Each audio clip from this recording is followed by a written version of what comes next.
Iniciando una nueva semana, arranca así nuestra edición central, amplia información para compartir con ustedes. Esta noche nos acompaña Rey Gómez. ¿Cómo está, Rey? Muy bien, Paola, muchísimas gracias. Y vamos a iniciar esta edición central con los titulares. Venezuela podría entrar en omisión legislativa si la bancada opositora insiste en desconocer la decisión del Tribunal Supremo de Justicia. Así lo ha advertido el legislador del Polo Patriótico, Diosdado Cabello. La justicia en Argentina decidió reponer a Martín Sabatella como director de la AFSCA y restablecer la ley de medios. Inicia el proceso de extradición hacia los Estados Unidos del narcotraficante Joaquín Chapo Guzmán. Carles Puigdemont es el nuevo presidente de Cataluña. ¿Qué impacto tendrá su figura en el proceso independentista de esa región española? El análisis al fondo de la noticia. El Tribunal Supremo de Justicia en Venezuela ordenó a la directiva del Parlamento dejar sin efecto la juramentación de los diputados de la MUD impugnados allí en el estado de Amazonas. Estamos hablando de Nilma Guarulla, también de Julio Aron y Garza y Rommel Guzamana, quienes recaen sobre ellos un proceso de impugnación por parte de la Sala Electoral. En este sentido, la Sala declara lo siguiente.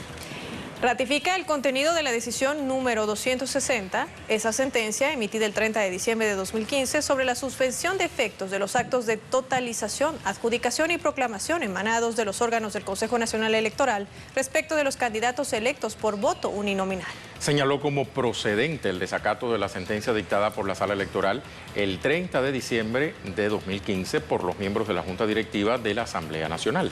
Ordena a esa Junta Directiva de la Asamblea Nacional dejar sin efecto la referida juramentación y en consecuencia proceda con la desincorporación inmediata de esos 3 diputados opositores. Y finalmente declara nulos los actos de la Asamblea Nacional que se hayan dictado o se dictaren mientras se mantenga la incorporación de los ciudadanos sujetos de decisión. Y ante esa posibilidad de que la directiva opositora en la Asamblea Nacional de Venezuela insistiera en desconocer una vez más la sentencia de la Sala Electoral que suspende la juramentación de 3 diputados de su bancada, se va a producir, dicen, una omisión legislativa. Una situación que podría ser subsanada a través de la Sala Constitucional del Tribunal Supremo de Justicia, así lo afirmó el parlamentario por el gran Polo Patriótico Diosdado Cabello. Viene un vacío porque si la Asamblea está en desacato, nadie va a reconocer a la Asamblea Nacional. Nosotros los ciudadanos no estamos obligados, el resto de los poderes no está obligado a reconocer a la Asamblea Nacional. Sus actos son total y absolutamente nulos, no tienen ninguna validez, pero el Estado no se puede paralizar. El Estado no se puede paralizar para nada. O sea, ¿qué ocurre en ese caso? Aquí ha habido eventos donde la Asamblea Nacional ha entrado en omisión legislativa y se han subsanado esas omisiones por la vía de la Sala Constitucional del Tribunal Supremo de Justicia. Vamos a ver reacciones. Minutos después de conocerse la sentencia del TCJ, el presidente de la Asamblea Nacional de Venezuela, Henry Ramos Alup, escribió en su cuenta de Twitter, cito sus palabras: no cabe duda de que el TCJ Express está al servicio del gobierno para anular la voluntad popular. En un segundo trino dice lo siguiente: no sacan votos, pero sacan sentencias. Gobierno y TCJ desacatan voluntad popular. Esta es la reacción por parte del máximo representante de la Asamblea Nacional, el nuevo presidente del órgano legislativo, recordemos, de mayoría opositora. También se pronunció en este caso el segundo vicepresidente de la Asamblea Nacional de Venezuela, Simón Calzadilla. Él ha desconocido la sentencia del Tribunal Supremo Electoral que ordena la desincorporación de 3 diputados suspendidos por la Sala Electoral y expresó además que la decisión es tan inútil como la anterior. Es una decisión tan inútil como la anterior y que no tiene ningún basamento jurídico real, sino sencillamente es la perpetración de un plan político orquestado desde el PSUV para desviar la atención, para intentar desconocer la soberanía popular expresada en el sufragio, contabilizado por un poder como el electoral y que pretende dejar al Estado Amazonas y al Estado Apure sin representación indígena y al Estado Amazonas sin su representación parlamentaria. En Caracas, nuestra compañera Madeleine García nos tiene mucha más información sobre este particular. Te saludamos, Madeleine. ¿Cómo estás, Madeleine? Hemos visto un poco a grandes rasgos lo que contempla esta sentencia. Ratifica, por un lado, un desacato cometido por la directiva de la Asamblea Nacional y también desincorpora a estos 3 diputados opositores por el estado de Amazonas, declarando además nulidad a todo lo que realice allí la directiva de la Asamblea Nacional. Queremos que nos cuentes, por favor, los aspectos que además se están desarrollando en el marco de los alcances de esta sentencia en medio de estas repercusiones que se desarrollan en minutos nada más tras conocerse esta determinación judicial. Hola Paola, muy buenas noches para ti también, Rey. Pues la pelota está en manos de la Asamblea Nacional. ¿Qué quiere decir esto? Mañana a las 10 de la mañana se espera una sesión en el Parlamento y allí ellos deberán pronunciarse, ya se han pronunciado, pero deberán decidir si acatan o no esta decisión del Tribunal Supremo de Justicia. Si nuevamente la desacatan, estaríamos en presencia de una omisión legislativa y peor aún, en presencia de una obstrucción del Estado y nuevamente la Sala Constitucional deberá pronunciarse frente a este hecho. Ahora hemos ampliado esta información con el constituyente que participó además en la construcción de la Constitución del 99, el experto constitucionalista Germán Escarrá, para poder entender un poco lo que sucedió en el día de hoy, y esto fue lo que nos dijo.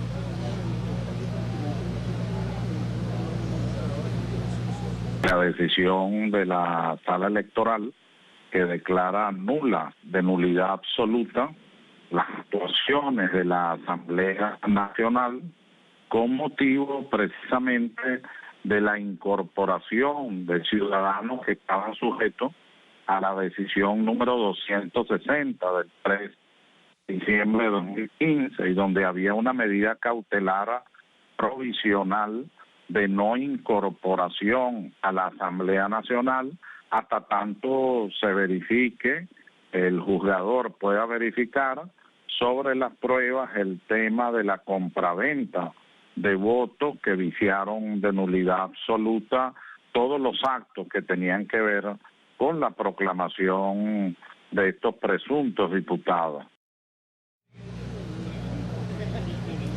El constituyente Germán Escarrá enfatizó que esta nueva orden del Tribunal Supremo de Justicia obedece al desacato de la Asamblea Nacional sobre la pasada decisión en donde provisionalmente, temporalmente suspende a estos 4 diputados del Estado Amazonas hasta tanto no se defina el fondo, es decir, no se investigara cuál había sido esa situación que se había presentado en el estado Amazonas, es decir, temporalmente, no era una decisión definitiva o absoluta. Y esto fue lo que nos dijo y siguió enfatizando el constitucionalista Germán Escarrá.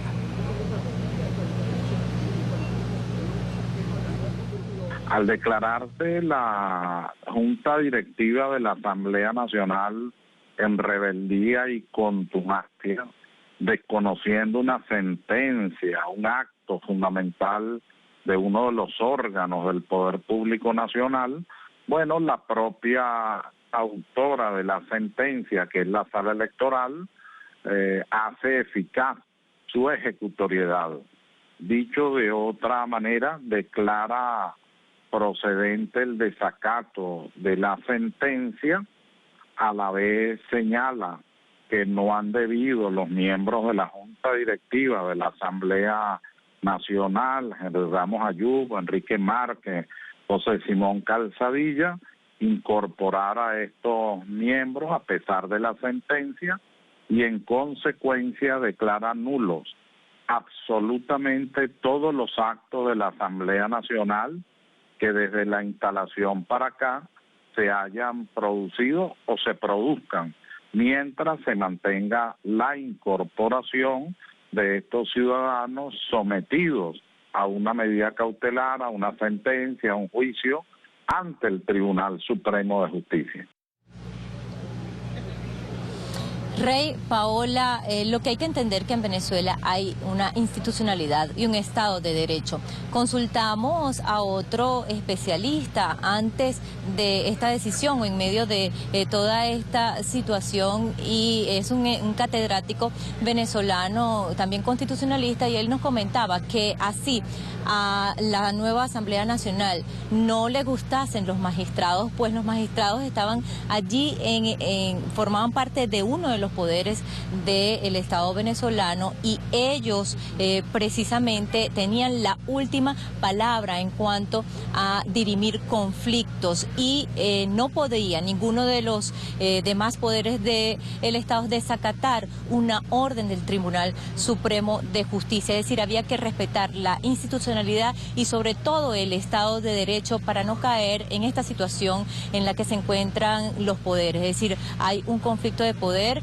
decía el diputado Diosdado Cabello, la Asamblea Nacional con mayoría opositora se dio un autogol y ellos saben muy bien que se han dado un autogol porque el primer día de la instalación del Parlamento no fueron juramentados, sino fueron juramentados para que no hubiese una mancha o un inicio con una ilegalidad. Pero lo hicieron al día siguiente y sabían que iban a caer en una ilegalidad para generar todo este conflicto. Ahora, como te decía al principio, está en manos de la Asamblea Nacional la pelota. Y otro de los puntos, Rey, Paola, que también está puesto sobre la mesa es el tema de la inmunidad parlamentaria. La oposición dice que se le ha violentado la inmunidad parlamentaria a estos diputados.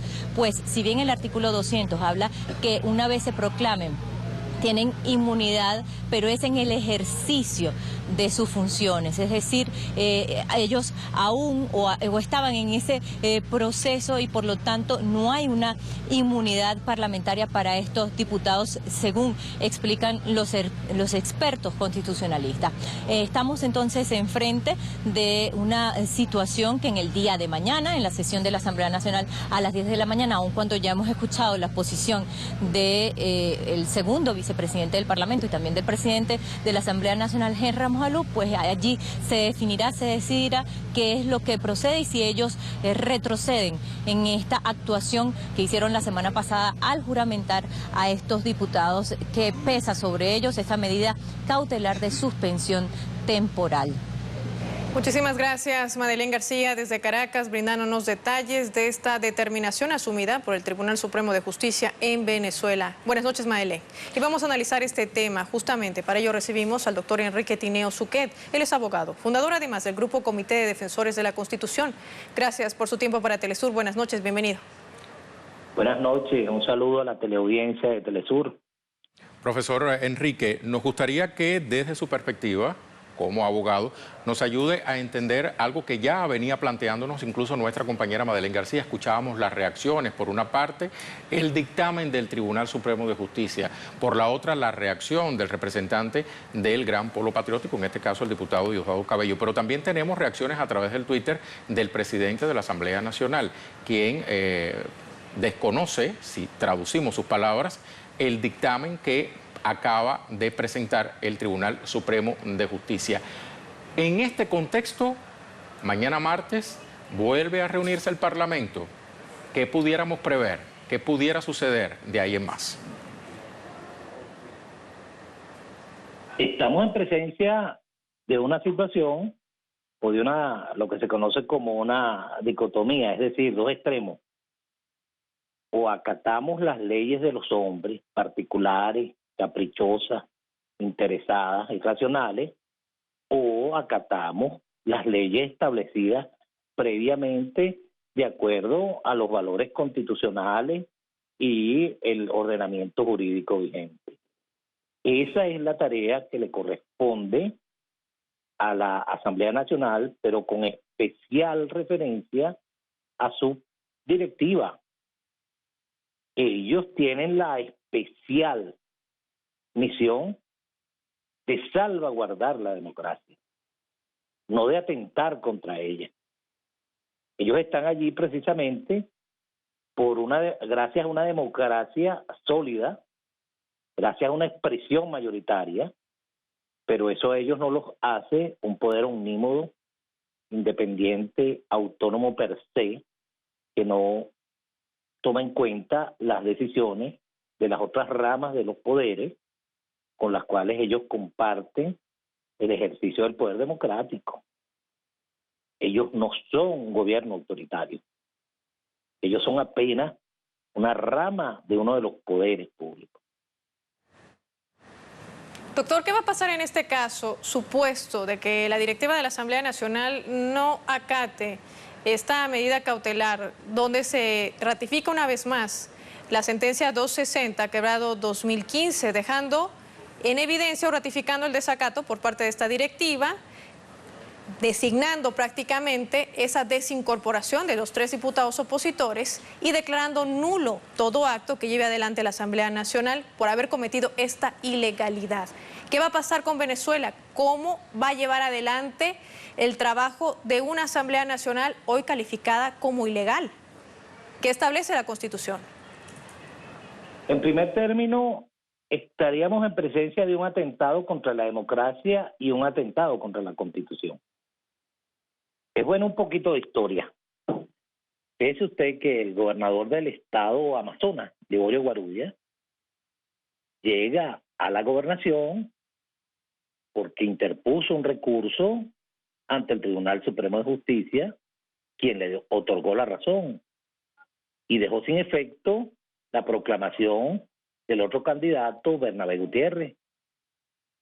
Y retrocediendo un poco más en el tiempo, ya que es importante, fíjese usted, el segundo vicepresidente, el señor Calzadilla, fue miembro del partido Causa Radical y posteriormente del partido Parce para Todos, donde protagonizaron también otro acto de democracia, que es cuando el señor Andrés Velázquez era gobernador del estado Bolívar, interpuso una acción ante el tribunal, ante la Corte Suprema de Justicia, desde entonces en contra del Poder Ejecutivo, porque el Poder Ejecutivo había incurrido en la omisión de bajarle los recursos que le correspondían para su presupuesto. Y sin embargo, estando en lo que llamamos la Cuarta República, el Poder Ejecutivo de ese entonces acató esa decisión. De tal manera que son incongruencias, es lo que yo llamo una bipolaridad de la política acá en Venezuela, ¿no? Cuando te corresponde, cuando te beneficia la decisión, la acata. Cuando es contraria a tus intereses, te proclamas en un poderoso, único y totalitario. Eso tiene que tomarlo en cuenta no solo las instituciones democráticas venezolanas, sino la sociedad y el pueblo venezolano. Yo creo que tanto la sociedad como el pueblo democrático están sometidos a una prueba de fuego democrática para reconocer el Estado democrático, el Estado social, el Estado de Derecho y el Estado de Justicia. Estamos, como te dije anteriormente, ante un evidente ataque en contra de la constitucionalidad. Profesor, muchísimas gracias por sus reflexiones para este espacio de Telesur. Hasta la próxima. Vamos a avanzar, tenemos mucho más.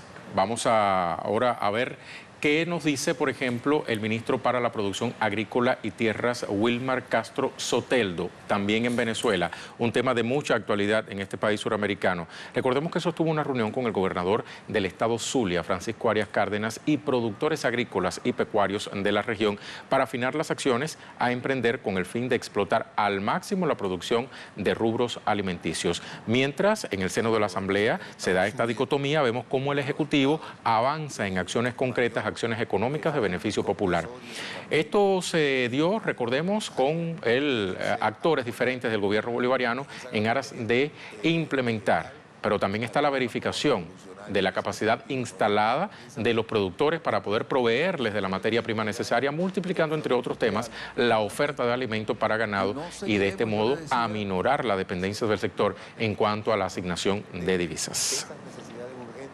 Y yo quisiera que fuera el propio, después de un primer encuentro que tuvimos allá en Florentino con los 11 gobernadores que nos acompañaron, afinando ahora acá en el sitio y verificando, como lo vamos a hacer después de esta jornada de trabajo, los requerimientos puntuales, acertados, necesarios, que para activar el proceso productivo de manera acelerada requiere cada una de las regiones.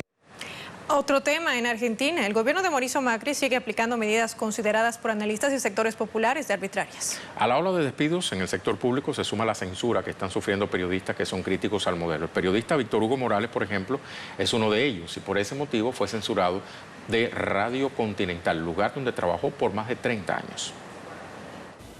El despido en Argentina del periodista Víctor Hugo Morales de Radio Continental se enmarca en una serie de medidas que viene tomando el actual gobierno de Mauricio Macri. El fin es censurar y acallar las voces que denuncian los atropellos de esta gestión. El mismo fin tuvieron el programa de 678 y la FM Nacional Rock. Son unos mentirosos que, por supuesto, tienen intereses demasiado fuertes como el quedarse con todo, cosa que ha conseguido ahora el Grupo Clarín. Yo le pido a América a través de Telesur y a la América también del Norte, que tanto se mete en nuestras vidas, que echen un vistazo para lo que está ocurriendo en la Argentina. Yo estoy dispuesto a ir a donde sea para abogar contra este momento desgraciado que le toca vivir al periodismo de la República Argentina y a los medios de comunicación. Les agradezco muchísimo. Íbamos a hablar del balance de Macri. Bueno, yo soy parte también del balance de Macri. Morales denuncia que el gobierno de Macri condiciona a los medios con el dinero que está destinado a publicidad oficial. La decisión de quitar esa pauta a los medios opositores hace que estos se vean presionados para ocultar cierta información. Y esto es bueno que lo sepan en América, y es bueno que Telesur, que ha sido el canal de televisión que ha permitido informar de lo que los canales aquí no pueden informar. ¿Cuántas veces te ha tocado estar en soledad a vos, a los cámaras de Telesur, porque los medios de comunicación de la Argentina no pueden cubrir un abrazo al Congreso de miles de personas, una reunión en la plaza de miles y miles de personas, porque a las empresas no les interesa? Entonces, ¿dónde está la libertad de periodistas? Sin embargo, el rechazo a la intervención de la AFCA y la suspensión de la aplicación de la Ley de Servicios de Comunicación Audiovisual, resuelto este lunes por 2 jueces federales, da cuenta de que existen resistencias a la política de Macri en diferentes ámbitos. Ha sido repuesta la Ley de Servicios de Comunicación Audiovisual porque es una ley de la democracia a contrasenso de este decreto que intentó derogarla de facto. Digamos, nosotros no sabemos qué va a pasar. Lo que sí vamos a seguir defendiendo estos derechos adquiridos de mayor ampliación de garantías y derechos en materia de medios y la democracia. Comunicadores, políticos y representantes de organismos de derechos humanos expresaron su solidaridad con Víctor Hugo Morales y su compromiso de defender la ley de medios para no permitir que se cercenen más voces en la Argentina. Marina Pañuti es nuestra corresponsal en Buenos Aires. Hasta ahora nos amplía más detalles. Un gusto saludarte, bienvenida. Hola Marina, bueno, todo esto ocurre a solo un mes y un día de haber asumido la presidencia Mauricio Macri. ¿Qué dice la sociedad argentina? ¿Qué se dice en las redes sociales, por ejemplo? Saludos Paola, Rey, y sí, justamente fue un mes bastante particular y en las redes sociales hay muchísima opinión sobre este tema, pero si te parece, vamos a hacer un raconto breve, aunque sea, de lo que pasó hoy, que es lo que ya había adelantado la nota, pero sin duda fue un atropello, digamos, a lo que son las voces disidentes, pero también hay una buena en todo esto, es que hay 2 jueces federales que restituyen la ley de medios que estaba, acuérdense que estaba intervenida. Estamos hablando de Iván Garbarino, de la ciudad de Buenos Aires, y de Martina Forns, de la provincia de San Martín, que aceptaron 2 amparos, uno presentado por la Asociación de Defensa de los Consumidores, ADUC, y el otro por la Cooperativa de Trabajo para la Comunicación Social. Con esta medida, ¿qué es lo que sucede? Se suspende todo lo actuado por el Ministerio de Comunicaciones, la intervención de la AFCA y del Ente Nacional de Comunicaciones contra la ley de medios. O sea que este fallo alega un acuerdo a lo dispuesto por los jueces y entonces de esta manera el AFCA vuelve a integrarse con el directorio plural que preside Martín Sabatella y el resto de sus trabajadores.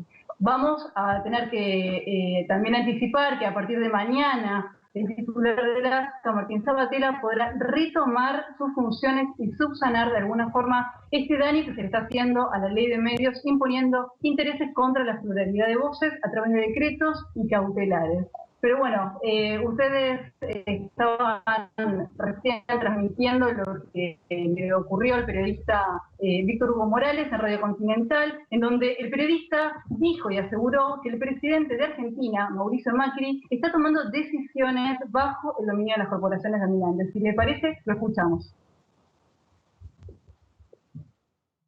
Mauricio Macri no es así. Mauricio Macri quiere mostrar fortaleza en el lugar donde había una mujer muy fuerte. Y como había una mujer muy fuerte, y él lo sabe, llegó en un mundo de varones como el que habitamos, la hora de ponerse los pantalones, habrá pensado, pero puso las 2 piernas en una sola manga, y todo lo está haciendo francamente muy mal. Lo que ha hecho Mauricio Macri es darse un baño del poder surrealista del poder absurdo, del poder omnipotente, impúdico que tienen los grupos corporativos dominantes.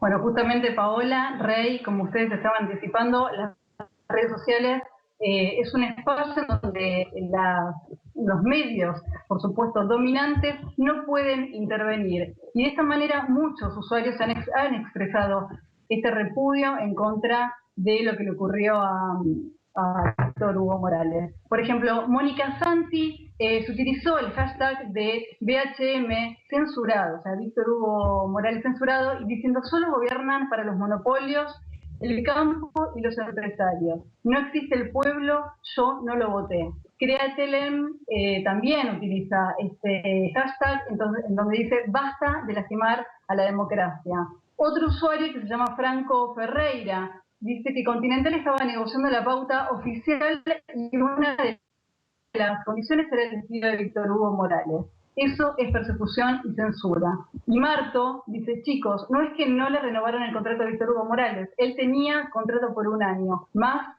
y se lo rescindieron, o sea que lo echaron. Bueno, con todo este agitamiento que se dio en las redes sociales, bueno, las voces no se callan. Por supuesto, la gente está cansada de este atropello y se convocó a través de las redes sociales una marcha para mañana a las 18 horas en apoyo a lo que le ocurrió a Víctor Hugo Morales, pero también en favor de la pluralidad de voces y que se terminen con estas modalidades, utilizando la corporación judicial en contra, digamos, de estas leyes que fueron votadas y consensuadas primero por especialistas y por el pueblo y después, por supuesto, a través de sus representantes en el Congreso Nacional. Marina, tú nos estabas hablando al inicio de esta determinación judicial de reponer a Martín Sabatella a la cabeza de la APSCA y también de restablecer esa ley de medios. ¿Qué va a pasar con estas radiofrecuencias y frecuencias que han sido adquiridas por el Grupo Clarín? Uno de los aspectos que también ha llamado poderosamente la atención tras prácticamente desvincular o destruir la APSCA y la ley de medios. ¿Qué dicen las personas? ¿Hay repercusiones sobre esto? Bueno, en principio tenemos que esperar que mañana a las 11 de la mañana el titular del APSCA, Martín Sabatella, tome de nuevo sus funciones con todos sus trabajadores. Y también no se olviden que todos estos medios, no solo Clarín, sino otros medios hegemónicos, también estaban en un proceso de adecuación. Entonces, bueno, se van a continuar seguramente todo este proceso de adecuación, se intimarán. También recordemos, hoy lo había anticipado, que en toda esta disputa de medidas cautelares y de intervenciones, el Grupo Clarín adquirió 3 nuevas señales. Bueno, vamos a ver qué es lo que pasa mañana y qué es lo que dice mañana el titular del APSCA cuando retome justamente sus funciones. Y por supuesto, la APSCA, acordémonos que su función básicamente es que se respete la ley de medios. Es decir, que si no se adecúan, desde ya que no se adecúa el Grupo Clarín, continuarán con los procedimientos legales correspondientes. Mañana nos enteraremos qué es lo que dice el titular del APSCA. Estaremos pendientes de aquello, Marina Pagnuti, desde Buenos Aires, para conocer las determinaciones que asuma también el director Martín Sabatella tras retomar esas funciones el día de mañana, pendientes de aquello y de ese panorama que podría cambiar allí en la Argentina. Gracias, buenas noches. Vamos entonces a avanzar, tenemos una pausa que hacer. Al regreso, más información de la América Nuestra. No se vaya, estaremos hablando de México específicamente. Ya volvemos.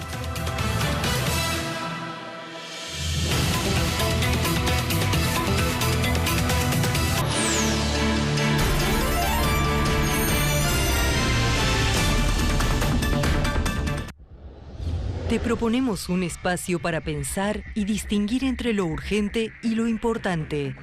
Acompaña a Marcela Heredia junto a un grupo de especialistas y corresponsales exclusivos en la investigación y análisis de los temas más allá de la coyuntura informativa. Descubre la complejidad, las conexiones y la trama detrás de las noticias en El Punto en la I, todos los lunes, solo por Telesur.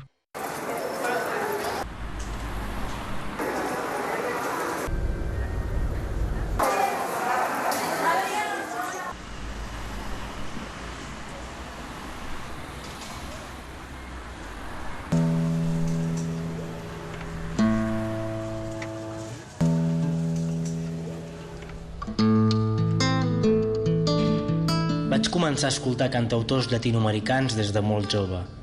Víctor Jara, Silvio Rodríguez i també, evidentment, Ali I, el cantautor del poble. Aquests, i molts d'altres, han sabut vincular les reivindicacions socials del país amb les creacions culturals i artístiques. De la mateixa manera, Hugo Chávez ha treballat pel poble, sempre mirant per la gent, apropant la cultura i posant-la al servei dels avenços socials.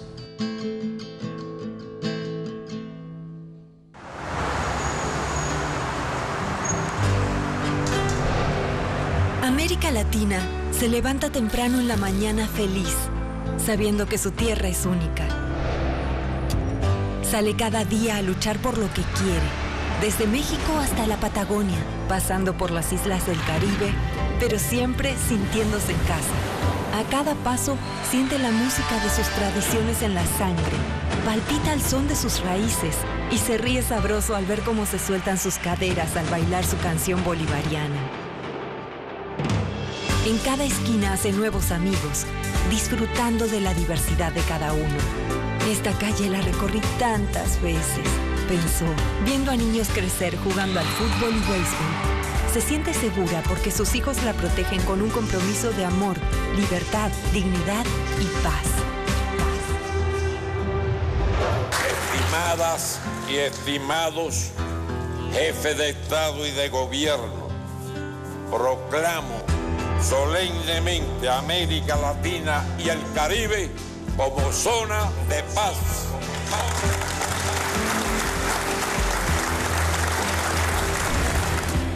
América Latina defiende y construye su paz como bandera de soberanía. Sus luchas sociales buscan y garantizan la paz. Su diversidad y su derecho a la autodeterminación son símbolos innatos de esa resistencia tan suya que la lleva cada día a construir nuevos caminos de paz para libertad de sus hijos.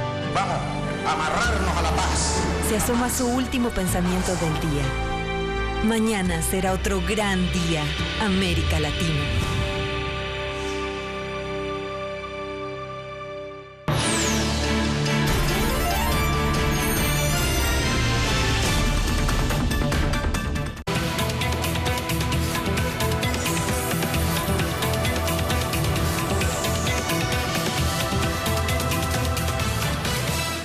La recaptura de Joaquín El Chapo Guzmán continúa generando reacciones, no solo en México, también fuera de las fronteras. Sobre todo ahora, cuando se conoce que el gobierno mexicano ha iniciado el proceso de extradición del capo más buscado del mundo hacia Estados Unidos.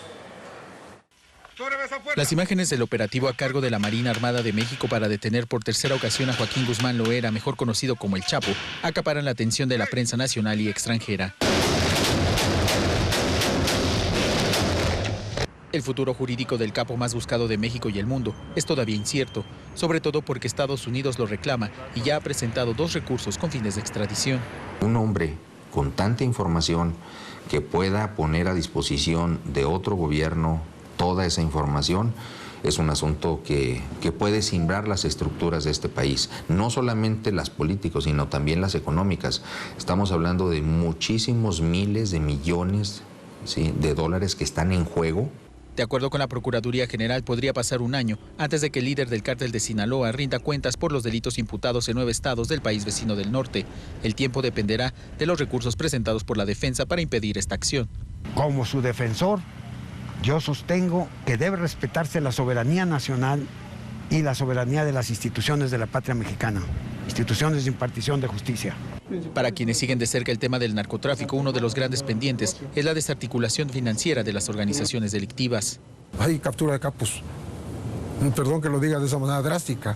O sea, yo no siento que hay una guerra contra el narcotráfico cuando tú estás dejando que continúen multimillonarios. La única manera de bajarles el poderío pues, es quitarle los ingresos. Fue el propio narcotraficante en una entrevista concedida al actor estadounidense Sean Penn, quien señaló que a pesar de su detención, el tráfico de drogas seguirá en las mismas proporciones. Eduardo Martínez, Telesur, Ciudad de México. Y con él conversamos a esta hora en directo para que nos amplíe más detalles acerca de este proceso de extradición contra el capo narcotraficante. ¿Cómo estás, Eduardo? Un gusto saludarte. Hola, Eduardo. Bueno, digamos que las autoridades mexicanas hablan de una extradición que podría prolongarse entre 5 o 6 años, nunca menos de un año. Te preguntamos, ¿no se corre el riesgo de que el líder del narcotráfico, el capo más buscado, como dices en tu historia, vuelva a fugarse con esta dilación que plantea el gobierno? Tengamos en cuenta que con otras personas se ha aplicado la extradición express.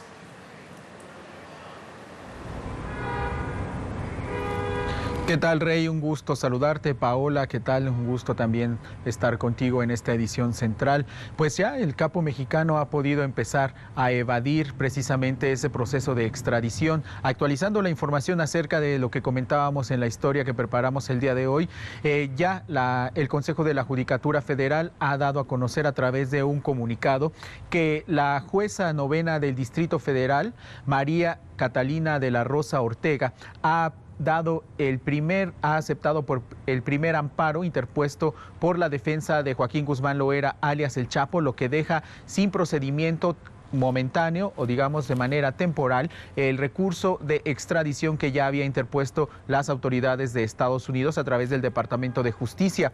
La jueza ha dicho que estará analizando todavía esa solicitud que hizo Estados Unidos y que por el momento queda suspendida cualquier posibilidad de que Joaquín Guzmán Loera sea extraditado hacia el territorio estadounidense, donde le están persiguiendo por lo menos por delitos imputados en 9 estados de allá de Estados Unidos. Rey, Paola, la situación ahora mismo es de mucho análisis, de muchas declaraciones. Los expertos en materia de seguridad están todavía preocupados por lo que pueda pasar debido a que Joaquín Guzmán Loera ha ido a parar a la misma cárcel de la que se fugó el 11 de julio del año pasado y por supuesto hay muchísima expectativa acerca de lo que pudiera pasar en este tiempo, ya que han dicho también hay muchísimas redes de complicidades que están alrededor de Joaquín Guzmán Loera, alias El Chapo Guzmán, y que pudieran ayudarle una vez más a escapar de la justicia mexicana. Sin embargo, desde el gobierno se ha dicho que se han reforzado todos los mecanismos de seguridad, tanto de la cárcel de máxima seguridad del Altiplano, como también ha habido más han dispuesto también de efectivos del ejército a los alrededores de esta cárcel y por supuesto pues estaremos pendientes de todo lo que ocurra alrededor de esta captura de Joaquín Guzmán Loera, que estuvo a cargo de la Secretaría de Marina, como lo mencionábamos ahí en la historia que preparamos el día de hoy. Y por lo pronto, Paola, Rey, el presidente Enrique Peña Nieto será el día de hoy cuando dé su mensaje a la nación por el año nuevo, donde seguramente abordará precisamente este tema de la recaptura de Joaquín Guzmán Loera, alias El Chapo Guzmán, líder del cártel de Sinaloa. Estamos pendientes entonces, Eduardo, tras esa determinación asumida por este juez de suspender de manera temporal, una vez más reiteramos la información que nos brindas, la extradición de El Chapo Guzmán debido a este amparo presentado por su defensa, una estrategia que está utilizando para evitar ser extraditado a los Estados Unidos. Gracias, Eduardo Martínez, desde México. Gracias, Eduardo. Tenemos más información de nuestra América. Un grupo de 180 migrantes cubanos reanudará su viaje a Estados Unidos desde Costa Rica en un plan piloto. El grupo está formado solo por personas adultas que cumplen varios requisitos. Así lo leemos desde el sitio digital, quiero decir, El Diario. Vayamos a ver qué reseña. Dice ahí la directora costarricense de Inmigración y Extranjería, Katia Rodríguez, ha explicado que los criterios seguidos para definir el grupo fueron su tiempo de estadía en Costa Rica, que estuvieran ubicables fácilmente y que además cuenten con los recursos económicos para poder costear su traslado. Hace algunos días las autoridades costarricenses habían dicho que se le daría prioridad a las familias con niños, pero Rodríguez declaró que al tratarse de un viaje de prueba era preferible no agregar la variable de personas vulnerables, justamente como los menores. El plan piloto llevará mañana a los cubanos en un vuelo charter desde el aeropuerto Daniel Oduber en la ciudad de Liberia, en el Pacífico Norte de Costa Rica, hacia El Salvador, donde se tomará un autobús para dirigirse hacia la frontera entre Guatemala y México. Recordemos que esta medida no solamente es trasladar a los migrantes vía aérea, sino también terrestre. En este mismo contexto, el canciller de Costa Rica, Manuel González, junto a autoridades de la ONU, comunicaron que de los migrantes cubanos que se encuentran varados en la frontera, 180 saldrán este martes a El Salvador en un primer viaje de prueba. Prácticamente ratifica la información. Recordemos también que la medida implica que ellos mismos deberán pagarse este traslado, es decir, un paquete de aproximadamente $550. Del aeropuerto de San José al aeropuerto en Salvador. Del aeropuerto de El Salvador a la frontera con Guatemala, vía terrestre por bus. y de la frontera de Guatemala a la frontera con México, entre Guatemala y México. Son migrantes voluntarios económicos. Empezaron este viaje, largo viaje, con sus propios recursos económicos y los seguirán con sus propios recursos económicos. Fernando Francia, desde San José de Costa Rica, nos acompaña para brindarnos detalles de este plan piloto. ¿Cómo estás? Un gusto saludarte. ¿Qué tal, Fernando? Bueno, ¿qué otros detalles se conocen en este minuto sobre ese plan diseñado por Costa Rica y otras naciones de Centroamérica? También aprovechamos para preguntarte, ¿por qué un plan exclusivo para cubanos y no para el resto de migrantes por Centroamérica? Adelante. Un gusto, Paola y Rey, estar en contacto con ustedes y con toda la audiencia de Telesur. Pues algunos de los detalles logísticos de este viaje que se han anunciado en estos días es el costo que ustedes anunciaban de $555 para quienes viajen desde el aeropuerto de Daniel Oduber, pero $575 para quienes viajen desde el aeropuerto internacional Juan Santamaría, más cerca de la capital en Costa Rica. Además, un costo cercano a los $350 para los menores de 12 años.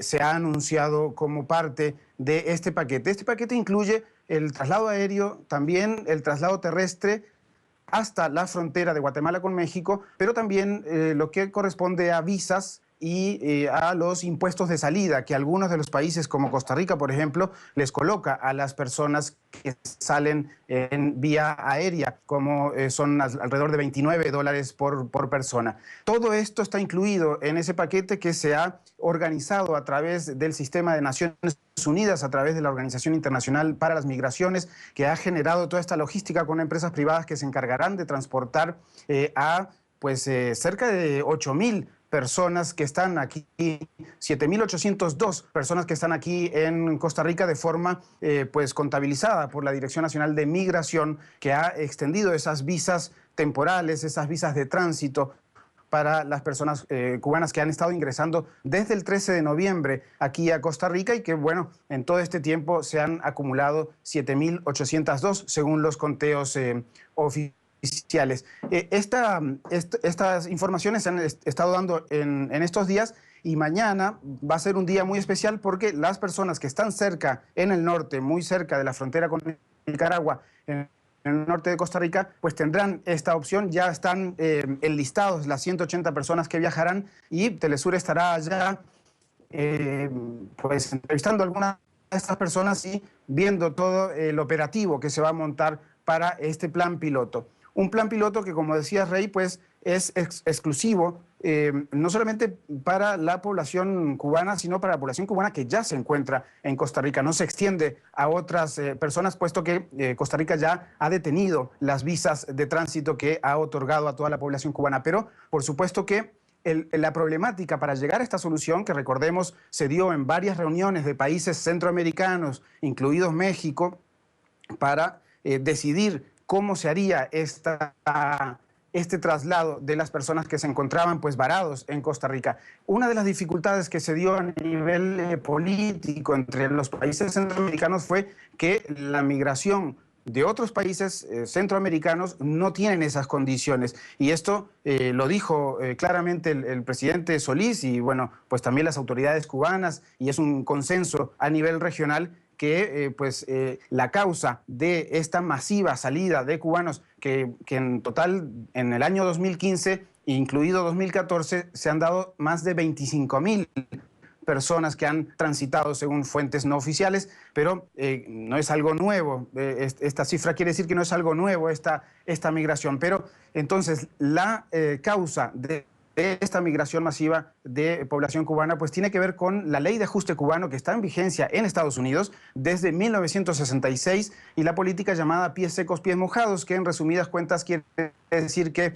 si encuentran a las personas de origen cubano con pasaporte en mano en el territorio estadounidense, pues se le otorga la visa de estadía, cosa que es muy buscada en otros territorios como mexicanos o guatemaltecos o los propios costarricenses, por supuesto, que no reciben ese trato y son deportados. O incluso en la travesía del territorio mexicano o de otros territorios como el de Centroamérica, que en este caso se hará con seguridad, con escoltas de los países que están relacionados, El Salvador, Guatemala, Costa Rica, pero que, como le decía el representante de la OIM, a partir de la frontera sur de México tendrán que ir por sus propios medios hasta la frontera norte de México con Estados Unidos y allí atravesar primero de forma, de alguna manera, irregular la frontera con Estados Unidos y dentro de Estados Unidos, pues ahí sí ya se podrían beneficiar, si se puede decir de alguna manera,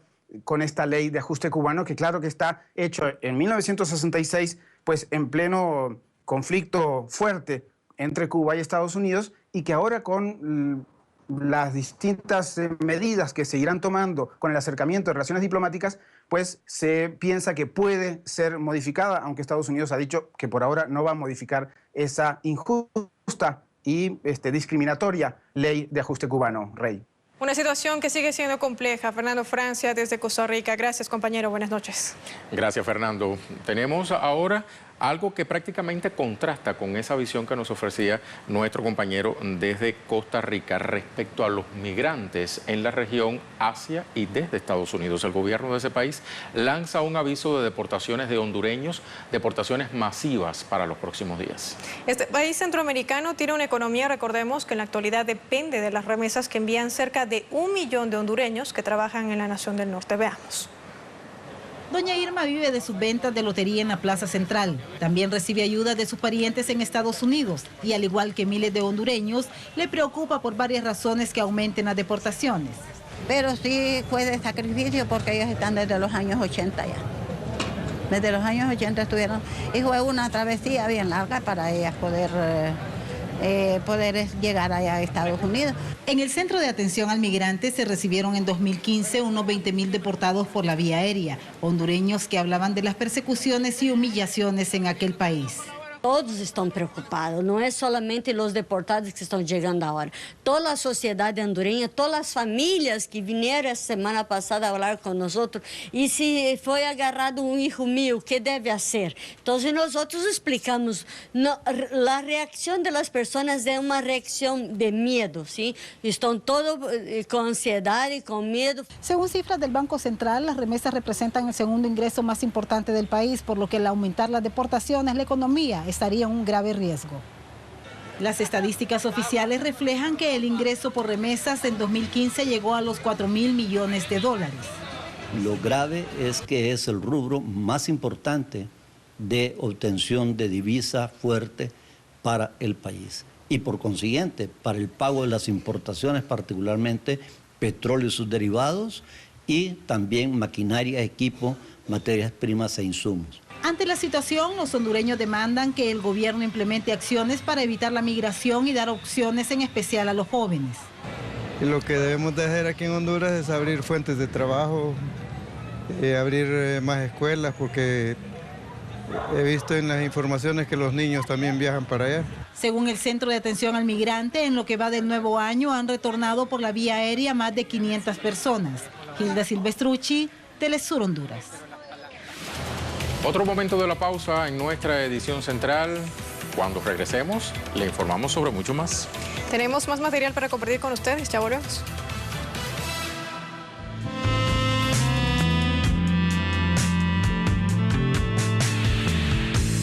Look up here, I'm in heaven. I've got scars that can't be seen. I've got drama, can't be stolen. Everybody knows me now.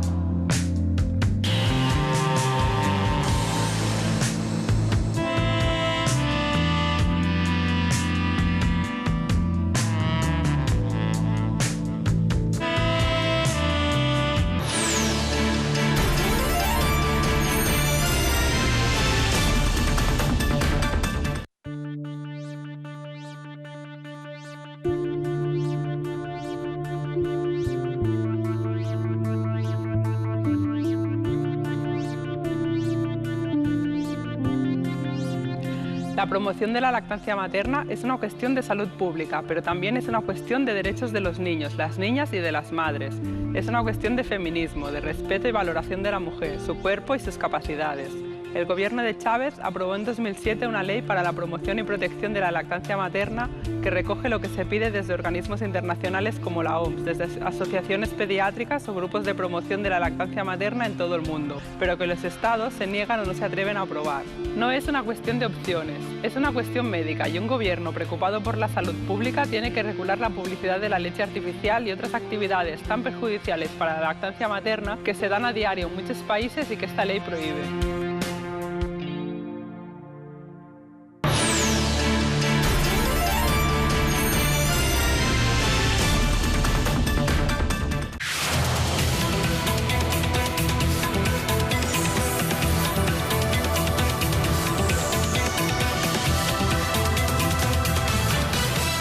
El gobierno boliviano ha denunciado que la campaña por el no es impulsada por líderes de derecha y no por iniciativa ciudadana. Nos cuenta más detalles nuestro corresponsal desde La Paz, Freddy Morales. Este es Carlos Sánchez Berzaín, exministro de Defensa de Gonzalo Sánchez de Lozada, ambos requeridos en extradición a Estados Unidos por la masacre del 2003. Según el gobierno, Sánchez Berzaín, con otros 4 partidos de derecha, lideran la oposición al referendo que definirá si los actuales mandatarios podrán postularse a la reelección. Pues he mostrado porque la derecha quería hacer creer que la campaña por el no es una campaña ciudadana, es decir, de la sociedad civil. No, señores, la campaña por el no está dirigida, retroceda, está dirigida por Doria Medina, está dirigida por Sánchez Berzaín, está dirigida por Tuto Quiroga, está dirigida por el señor Costas. Es decir, toda la derecha en pleno se ha aliado oficialmente en el órgano electoral para hacer campaña por el no. El vicepresidente boliviano se refirió a partidos de la izquierda radical, que también realizan campaña por el no contra las actuales autoridades. En los hechos, el trotskismo y las otras personalidades supuestamente de izquierdas, en el fondo están trabajando para el señor Costas, están trabajando para el señor Tuto Quiroga, están trabajando para el señor Doria Medina, están trabajando para el señor Sánchez Berzaín. Según el Tribunal Electoral, 11 frentes y partidos se inscribieron para hacer campaña en el referendo de febrero. De los 11, 6 son por la opción no, en tanto que los otros 5 son movimientos sociales que solicitaron el referendo y harán campaña por el sí. Estamos con el proceso de cambio de nuestro hermano presidente Evo Morales Ayma. Se ha visto los trabajos que ha convocado nuestro hermano presidente. Estamos socializando de la manera de poder reunirnos con todas nuestras bases y enfocar todos los avances que ha realizado nuestro presidente. Este país tendrá referendo el 21 de febrero para consultar la modificación de un artículo de la Constitución que permita a los actuales presidente y vicepresidente postularse a la reelección por el periodo 2020-2025. Freddy Morales, Telesur, Bolivia. Y el bloque del Partido Alianza País, la tolda del gobierno ecuatoriano, definió la ruta normativa con la que trabajará la mayoría parlamentaria en la Asamblea Nacional este año. Su presidenta, Gabriela Rivadeneira, la oficializó y destacó las principales reformas y leyes que se aprobaron y se aprobarán. La presidenta de la Asamblea Nacional, acompañada por los integrantes del Consejo de la Administración Legislativa, anunció que para este año serán 36 las leyes prioritarias a tratar, objetivo similar alcanzado en los últimos 3 años, al aprobarse 40 leyes planteadas por distintos sectores. De las 40 leyes aprobadas, 17 leyes se han aprobado basadas en iniciativas legislativas y del resto, 4 leyes han sido presentadas por otras funciones del Estado. Ha sido una ley presentada por iniciativa popular y el resto de las leyes presentadas por la función ejecutiva. Para este 2016, la agenda legislativa dará prioridad a varias leyes como la Ley de Economía Popular, Control y Erradicación del Lavado de Activos, Ley de Cultura, entre otras. Rivadeneira destacó que el tratamiento y reforma de las nuevas leyes son un reto, tomando en cuenta los reiterativos intentos desestabilizadores en la aprobación de leyes. Recordemos que Ley de Comunicación, Código Orgánico Integral Penal, que la propia Ley de Aguas y la Ley de Tierras que ha sido aprobada, fueron paralizadas por falta de esta comprensión, especialmente de actores de partidos y movimientos políticos de oposición frente a las necesidades de transformar este país. A finales del 2015, el Ejecutivo presentó un grupo de enmiendas a la Constitución que modificará 6 leyes y que constan en la agenda legislativa de este año. Igualmente, las leyes de herencia y plusvalía que fueron retiradas temporalmente serán incorporadas a debate. Objetivos fundamentales a tratar, según anunció la presidenta de la Asamblea. Cristian Salas, Telesur, Quito, Ecuador. El Ministerio de Salud Pública de Ecuador, a través de la Dirección Nacional de Vigilancia Epidemiológica, ha confirmado los primeros 2 casos de infectados por el virus del Zika. Los pacientes ecuatorianos residentes en Quito se contagiaron con este virus en Colombia.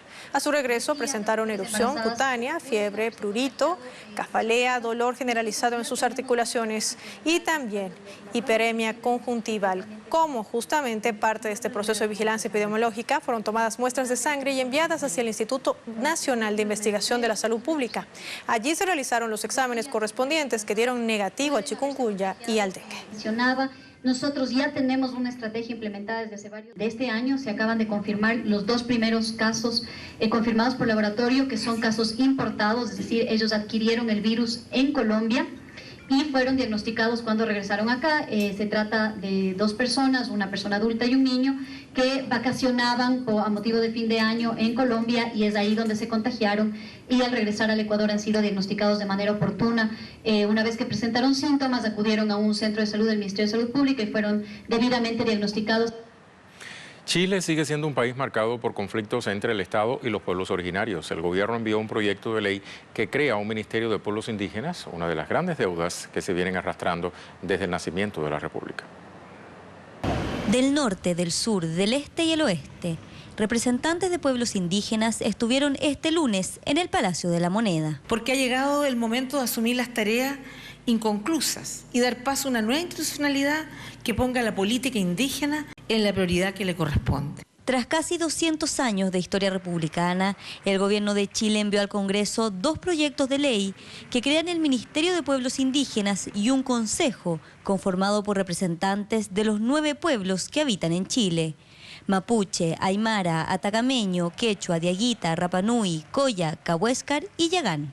Nosotros en realidad hasta hace muy poco éramos un pueblo invisible. O sea, nadie sabía que nosotros existíamos. Hoy día todo el mundo sabe, nos reconoce en todas partes. Así que es una de las cosas que hemos logrado. Este es el primer avance para un reconocimiento, ¿cierto? Se reconoce realmente que Chile es multicultural, que tiene muchas culturas, muchos pueblos. Los integrantes del Consejo Nacional de Pueblos Indígenas serán elegidos por 9 consejos, uno de cada pueblo, que se darán la organización y el mecanismo de toma de decisiones de manera autónoma y de acuerdo a las distintas cosmovisiones. Y el Estado de Chile comienza a pagar una deuda histórica, que es avanzar en el reconocimiento de los derechos económicos, sociales, culturales y políticos de los pueblos indígenas a partir del propio parecer de las mismas comunidades. Un proceso de consulta indígena que demoró alrededor de 4 meses y recibió cuestionamientos de las comunidades fue el que dio contenido a estos proyectos de ley. También tiene un inicio que es un poco cuestionable. Ahora yo creo que el Ministerio va a hacer un aporte en la medida que nos sirva para aplacar los conflictos políticos. La interrogante de las comunidades es si este será el comienzo de un proceso que ponga fin a las desconfianzas históricas y a la criminalización de la lucha territorial ancestral. Hacer esta división entre indígenas buenos e indígenas malos, porque el punto clave de esta demanda de los pueblos originarios es el derecho a la autodeterminación, que son derechos colectivos. Y eso yo creo que el Ministerio todavía no lo plantea resolver. Es como solamente un ministerio que se piensa desde la perspectiva económica y social. Un pequeño paso dentro de muchos que siguen pendientes para terminar con discriminaciones ancladas por siglos y resolver demandas históricas de los pueblos originarios. Beatriz Michel, Telesur, Chile. Vamos a hacer una nueva pausa en esta edición central. Cuando regresemos, viene la información de otros pueblos del mundo. Así es, Mundo 360. No se vaya.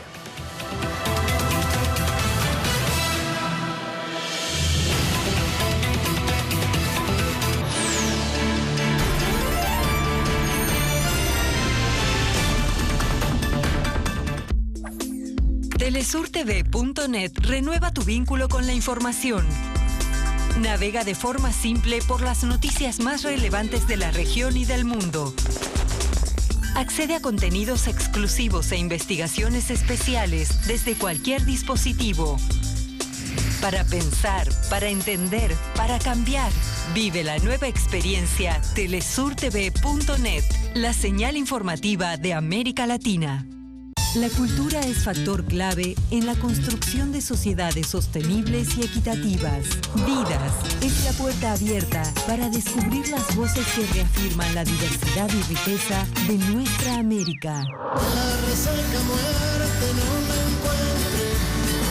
Patrimonio, herencia, valores y experiencias de arte y cultura. Vidas. Todos los domingos, solo por Telesur.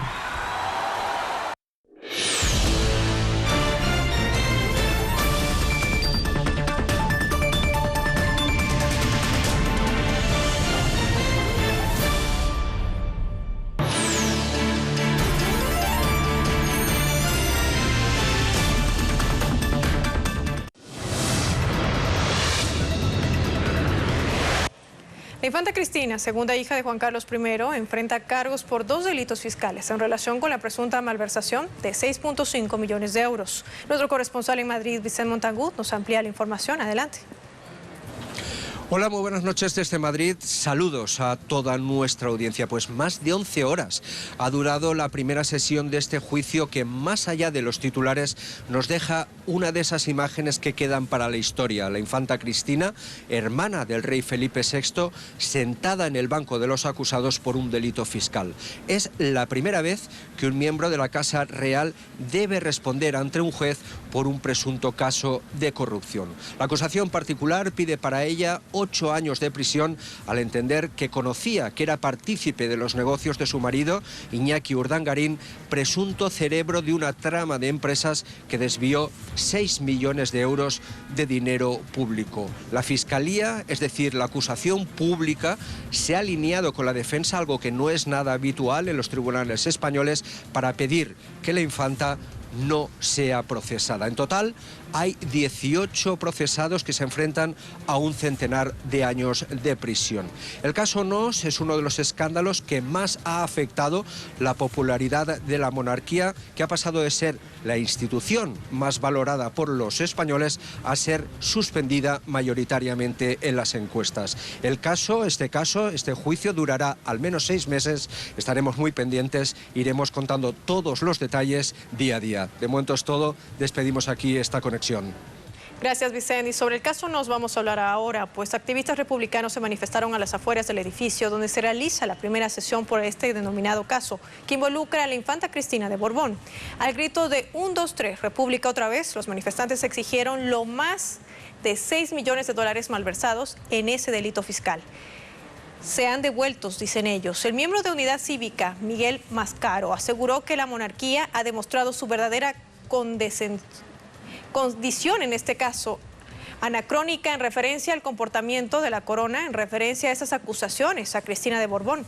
Estiman que por este caso, en un país democrático, la monarquía debería justamente abdicar.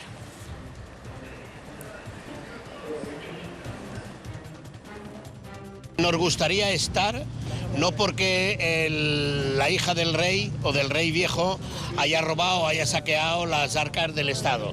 No es por eso que nos gustaría estar. Nos gustaría estar, que pronto estaremos, para reivindicar la República, porque creemos que la monarquía es un tema anacrónico. En otro tema, el autodenominado Estado Islámico se ha responsabilizado por el asesinato del coronel Ali Saleh Ahyafi del Servicio de Inteligencia yemení en la ciudad de Adén, al sur del país. Por otra parte, más de 30 personas fueron víctimas de los intensos enfrentamientos entre las fuerzas leales al presidente Hadi, apoyadas por la aviación de la coalición saudí y las fuerzas del ejército, además de sus comités populares al sur de Taez. Mientras tanto, los aviones de la coalición lanzaron una serie de incursiones aéreas contra Yauf, Mareb y Sanaa.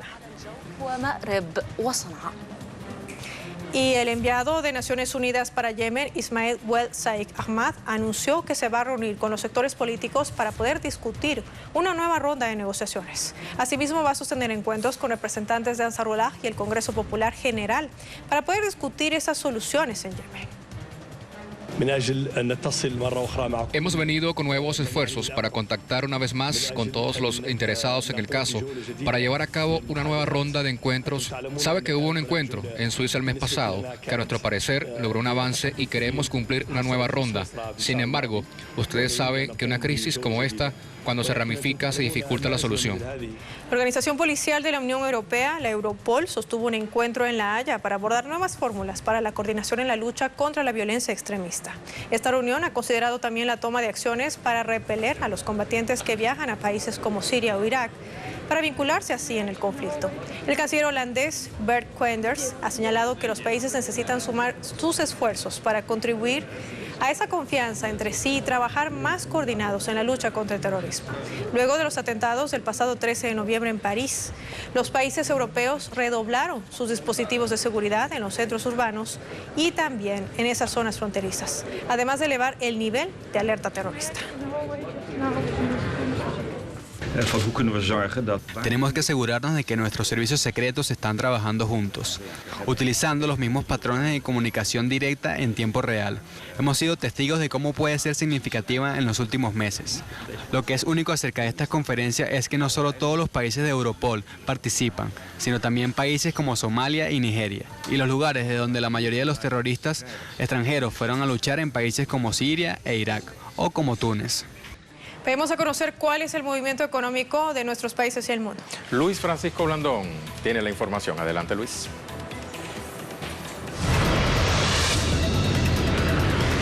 Por seguirnos en la edición central, vamos con notas económicas y comenzamos en Bolivia.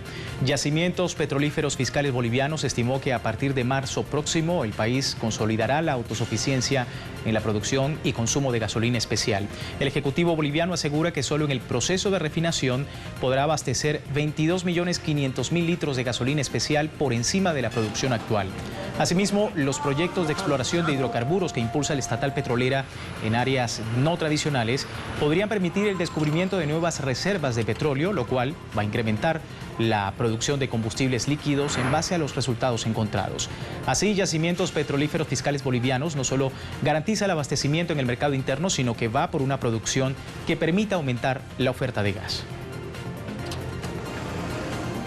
En otro escenario, China recorta su compra de dólares. La Administración Estatal de Divisas de China ha ordenado a los bancos en algunos de los principales centros de importación y exportación del país limitar la compra de dólares estadounidenses este mes en el último intento de frenar la salida de capital. La medida es adoptada después de que China reportó la mayor caída anual en las reservas de divisas registrada en 2015, mientras que el Banco Central permitió una caída brusca del yuan, generando temores de una mayor fuga de capitales y creando pánico en los mercados globales.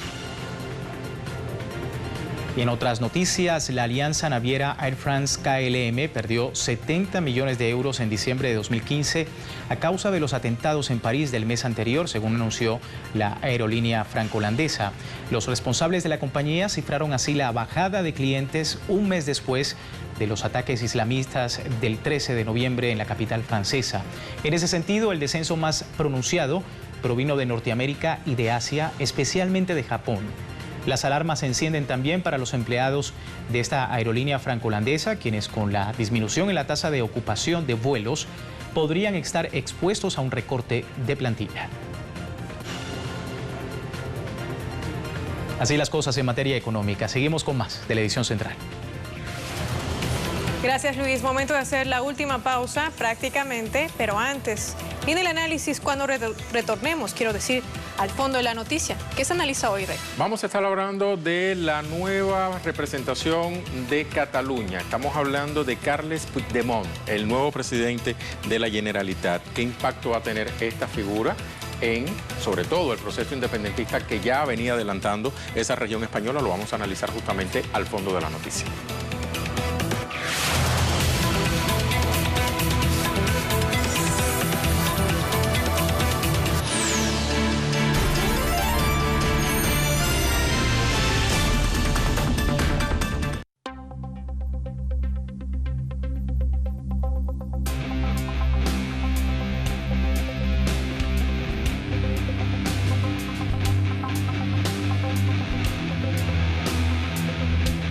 Hace 1 año y medio que estoy en la plataforma Afectados por la Hipoteca, un movimiento social por el derecho a la vivienda digna y que agrupa personas con dificultades para pagar la hipoteca o que se encuentran en proceso de ejecución hipotecaria o que ya les han desahuciado. Hoy en día el marco legal está diseñado para garantizar que los bancos cobren las deudas, desprotegiendo a las personas que no pueden hacer frente a las cuotas. En España, tener una vivienda no es un derecho fundamental, es un lujo. Chávez se preocupó de garantizar salud y educación y con la Gran Misión Vivienda garantizó el derecho a vivienda a más de 500.000 de familias con recursos escasos. Por eso y mucho más, desde aquí yo digo, hasta siempre, comandante. Te proponemos un espacio para pensar y distinguir entre lo urgente y lo importante. Acompaña a Marcela Heredia junto a un grupo de especialistas y corresponsales exclusivos en la investigación y análisis de los temas más allá de la coyuntura informativa. Descubre la complejidad, las conexiones y la trama detrás de las noticias en El Punto en la I, todos los lunes, solo por Telesur.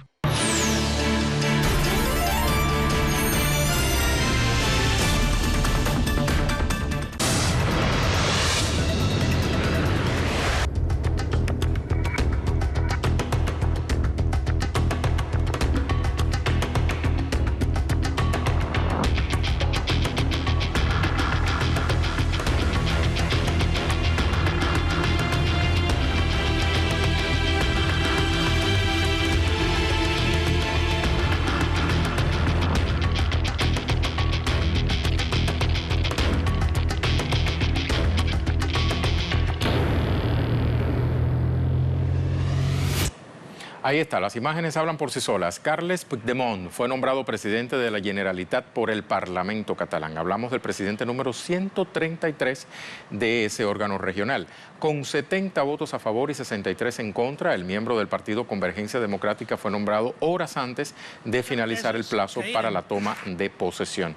Puigdemont destacó que la labor de independencia catalana era necesaria realizarla con rigor, compromiso, maneras y lenguaje que la población espera de sus instituciones.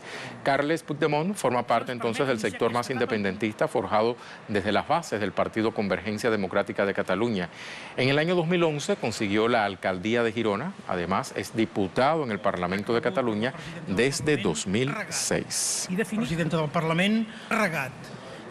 El hasta hoy presidente en funciones de la Generalitat, hablamos de Artur Mas, había señalado que buscaría mantener la presidencia regional. Sin embargo, recordemos que su postulación no alcanzó un consenso. Paralelamente, no contaba con la mayoría de los votos favorables de las diversas fuerzas políticas para su reelección. Es así como se designa como candidato para presidir Cataluña al alcalde de Girona, Carles Puigdemont, un candidato que contaba con el visto bueno de la mayoría de los partidos. Des de les passades eleccions del 27 de setembre, que en els propers dies...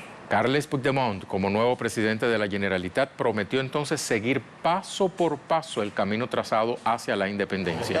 Recordemos que el pasado 9 de noviembre se realizó un referéndum donde el 80,76% de los votantes señaló estar a favor de que Cataluña sea un Estado independiente, mientras que un 4,54% expresó estar en contra. Sin embargo, un 10,7% prefiere que Cataluña tenga una mayor independencia, pero dentro de la jurisdicción del Estado español. Todo esto es un tema que vamos a someter seguidamente a análisis, por ello vamos a dialogar con el profesor José Antonio Ejido, politólogo, nos acompaña desde Venezuela. ¿Qué tal? ¿Cómo le va, profesor? Muy bien, muchas gracias por la invitación, es un placer para mí conversar con ustedes. Gracias por estar con nosotros. Asume como presidente de la Generalitat Carles Puigdemont, exalcalde de Girona, ferviente defensor del proceso soberanista de la región. ¿Significa esto que el proceso de independencia, lejos de desvanecerse como se pensaba, se fortalece con esta nueva figura política? Sin duda es así. Este señor Carles Puigdemont es un hombre muy cercano a Artur Mas. Artur Mas representa el partido de la burguesía catalana Convergencia de Cataluña, que se presentó en una coalición llamada Juntos por el Sí, junto con un partido de centroizquierda que se llama Esquerra Republicana de Cataluña, que obtuvo prácticamente el 40% de la votación. no era suficiente para obtener la presidencia de la Generalitat y llevar hacia adelante un proyecto muy claro de crear una república catalana.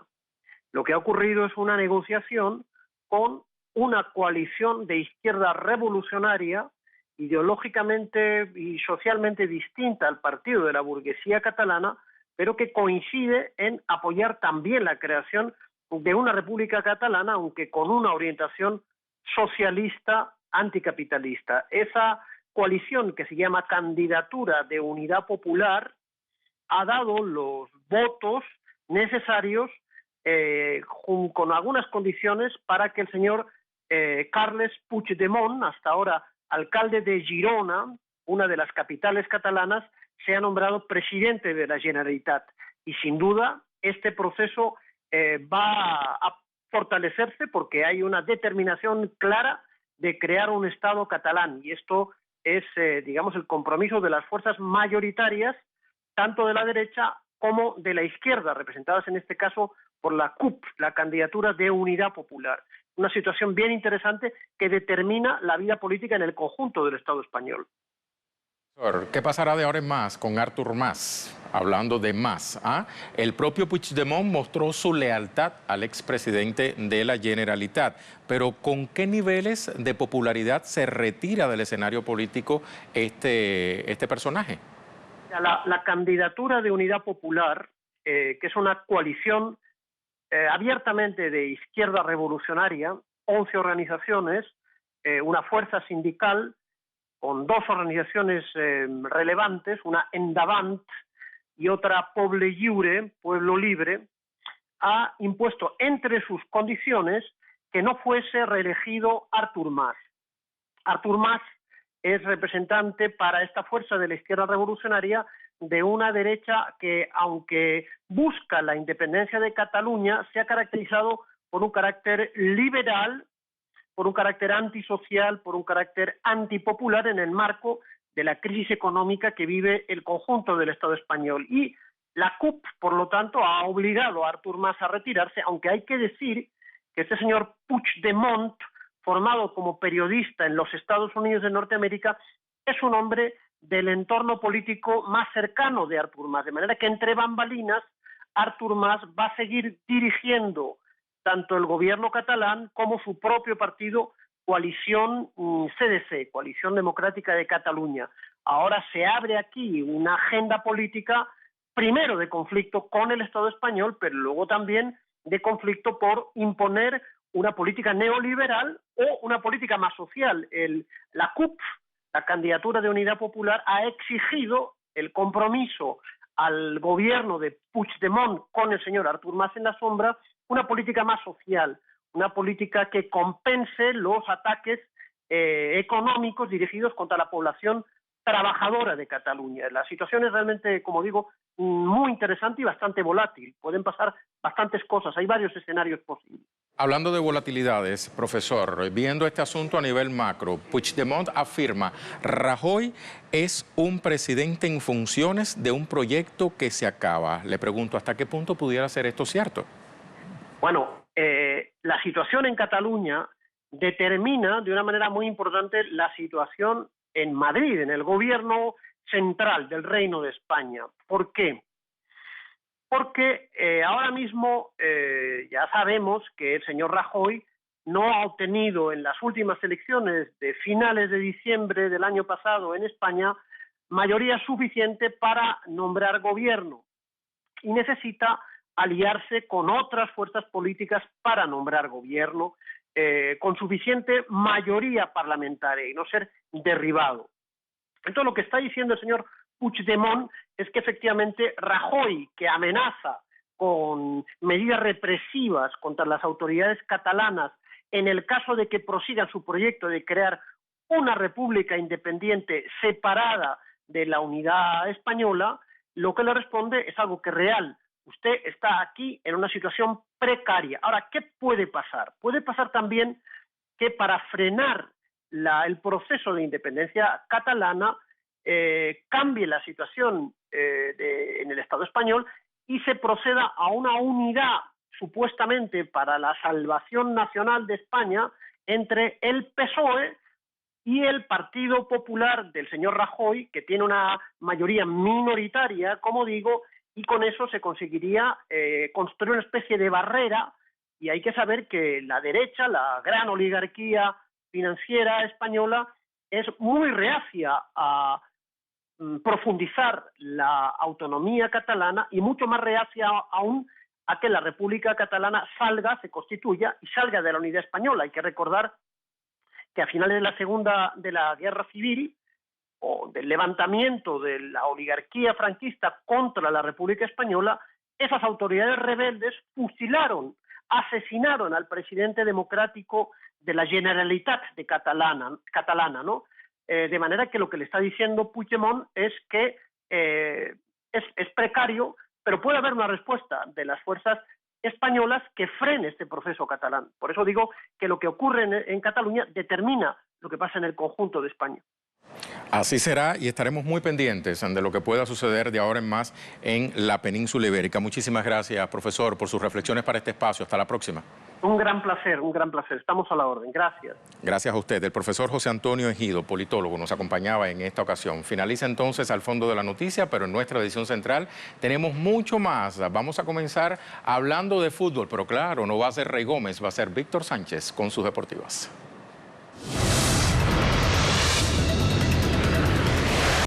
Gracias, Rey, por la presentación. Comenzamos los deportes aquí en edición central. Este lunes se realizó la gala del Balón de Oro 2015 y no hubo mayor sorpresa con los ganadores. Lionel Messi completó la manita y se llevó su 5º Balón de Oro. El argentino Lionel Messi sigue demostrando que es el mejor futbolista del mundo tras recibir su 5º Balón de Oro en la gala del 2016.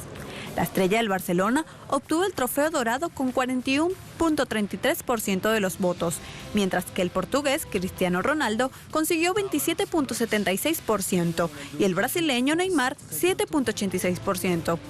El argentino, quien ya tenía en su poder 4 balones de oro conseguidos de manera consecutiva entre 2009 y 2012, se consolida como el jugador más premiado de la historia de la gala, por delante de los 3 de Cristiano Ronaldo, Johan Cruyff, Michel Platini y Marco van Basten. Este último galardón es consecuencia de los 5 títulos logrados con el conjunto azulgrana el pasado año: Liga Española, Copa del Rey, Liga de Campeones, Supercopa de Europa y Mundial de Clubes. De la mano del técnico español Luis Enrique Martínez, quien en este mismo escenario se consagró como el mejor director técnico del 2015, tras imponerse en la votación al entrenador del Bayern Múnich, el español Pep Guardiola, y al seleccionador de Chile, el argentino Jorge Sampaoli.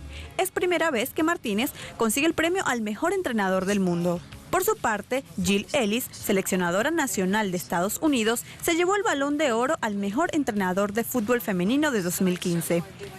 Ellis, nacida en Reino Unido, sella así un año histórico tras haber conducido al combinado estadounidense a su 3ª Copa del Mundo en Canadá. La entrenadora competía con 2 hombres por el galardón, los seleccionadores de Japón, Norio Sasaki, y el de Reino Unido, Mark Sampson.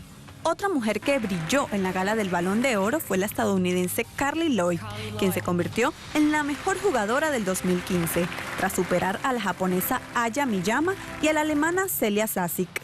La futbolista norteamericana ganó con Estados Unidos el Mundial del pasado año. Además, conquistó el Balón de Oro y la bota de plata de la competición, incluyendo un hat-trick contra Japón en la final. La jugadora de Nueva Jersey, con más de 200 partidos internacionales, ya estuvo en el podio de 2012 de la FIFA, después de liderar a su selección en la conquista del oro olímpico en Londres 2012. Entre tanto, el futuro de la selección chilena de fútbol, actual monarca de la Copa América, pende de un hilo. Luego, después de la tajante decisión del estratega argentino Jorge Sampaoli de no seguir al mando del equipo por considerar que en el país no se le ha tratado con respeto. Ante esta situación, el técnico ya no tiene ánimo para seguir al mando de la selección chilena y solo buscará la forma de terminar el vínculo de la manera más amistosa posible. En reuniones recientes con el nuevo presidente de la Asociación Nacional de Fútbol Profesional, Arturo Salá, ya ha mostrado su punto de vista y su frustración ante la negativa de no dejarle marchar. Sampaoli no quiere demandar a la ANFP por esta situación y espera la misma postura de los dirigentes. Además, estaría dispuesto a renunciar a los premios que le deben y por los cuales se le ha criticado tanto en el país. El catarí Nasser Al-Attiyah dio este lunes la primera victoria de la etapa al equipo Mini, precisamente en el terreno que nadie esperaba, las dunas. Steven Peter Hansel se coloca como nuevo líder con el resultado. Carlos Sainz parecía llamado a ganar la etapa al llegar al último control con 47 segundos de ventaja sobre Attiyah y 2 minutos y 29 segundos ante Peter Hansel, pero en el último tramo se dio buena parte de su ventaja, quizás por una elección táctica a la espera de la etapa del día de mañana. Sainz es ahora segundo de la general a 2 minutos de Peter Hansel. Entre tanto, el francés Sébastien Loeb pagó caro su primer contacto con las arenas y las dunas. La experiencia en el Rally de Marruecos fue insuficiente para el francés, quien volcó espectacularmente a pocos kilómetros de la meta.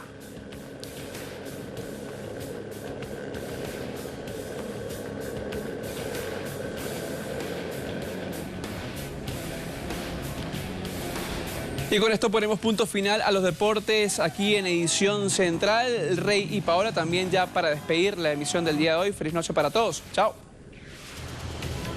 Gracias, Víctor. A ti también feliz noche y a todos ustedes. Gracias por habernos acompañado en nuestra edición central. Recuerden seguirnos a través de nuestras cuentas en Twitter, @ReyGómezTelesur, @PaolaTelesur y @TelesurTV. Recuerde que también tenemos nuestro sitio digital, tanto en español como en inglés, www.telesurtv.net. Para la audiencia angloparlante, la misma dirección, +4/English. Contáctenos @telesurtv.net. Como siempre, es nuestro punto de encuentro. Ahí esperamos sugerencias y comentarios. Así es. Hasta la próxima.